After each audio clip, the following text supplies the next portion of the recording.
King Nagarjuna కొత్త చిత్రమే నా సామరంగా ఈ సంక్రాంతి కానుగా చివరిగా విడుదలైన చిత్రం. చెప్పాలంటే చివర వచ్చే సినిమాకి ఏమాత్రం టాక్ తేడాగా వచ్చినా సరే రెండో రోజు నుండి బాక్స్ ఆఫీస్ దగ్గర చేతులెత్తేసే పరిస్థితి.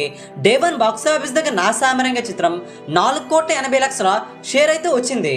8,90,00,000 వరకు గ్రాస్ రాబట్టుకోగా డే 1 బాక్స్ ఆఫీస్ దగ్గర ఓపెనింగ్స్ అయితే బాగానే వచ్చాయి. కానీ ఏమాత్రం మ్యాటర్ లేకపోయినా సరే డే 2 నుంచి సినిమా చేతులు ఎత్తేస్తుంది. డే 2 బాక్స్ ఆఫీస్ దగ్గర వసూలు రాబట్టిందంటే నా సామరంగ చిత్రం ఏపీ తెలంగాణ రెండు రాష్ట్రాల్లో 4,50,00,000 షేర్ అయితే రాబట్టుకొని డే 1 కంటే డే 2 ఎక్కువగా వసూలు అయితే అందుకోవడం జరిగింది.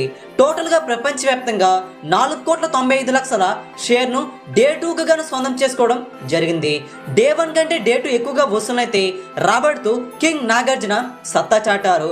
2 రోజుల్లో గ్రాస్ లెక్కలు అక్షరాల 17,80,00,000 వరకు ఉంది. గ్రాస్ పరంగా సినిమా దుమ్ము లేపింది. డే 3 బాక్స్ ఆఫీస్ దగ్గర ఈ రోజున టాక్ అయితే పాజిటివ్గా ఉండటం, ఫ్యామిలీ ప్రేక్షకులు కూడా ఈ సినిమాని చూడడానికి ఇంట్రెస్ట్ అయితే చూపడంతో ఈ రోజు కూడా స్ట్రాంగ్ వసూలను అయితే అందుకుంది. డే 3 ప్రపంచవ్యాప్తంగా ఒక్క రోజులోనే 24 గంటల్లో 97,000కు పైగా టికెట్స్ అయితే బుక్ మై షోలో అమ్ముడుపోవడం ఇదొక రికార్డ్ అని చెప్పాలి. డే 3 స్ట్రాంగ్ గా హోల్డ్ చేస్తున్నారు కింగ్ నాగార్జున నా సామరంగ చిత్రంతో. డే 3 ప్రపంచవ్యాప్తంగా సినిమా 4 కోట్ల వరకు షేర్ అయితే అవ్వలేలుగా అందుకోబోతుంది.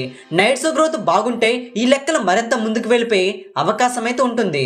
20 కోట్ల బాక్స్ ఆఫీస్ షేర్ టార్గెట్ తో బరిలోకి దిగిన కింగ్ నాగార్జున నా సామరంగ చిత్రం 3 రోజుల్లో వసూలుతోనే బ్రేక్ ఈవెన్ కి చాలా వరకు దగ్గరగా వచ్చేసింది.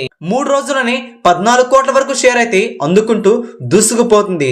ఈ వీడియోని అందరికీ తెలిసేలా లైక్ చేయండి, షేర్ చేయండి. Latest box office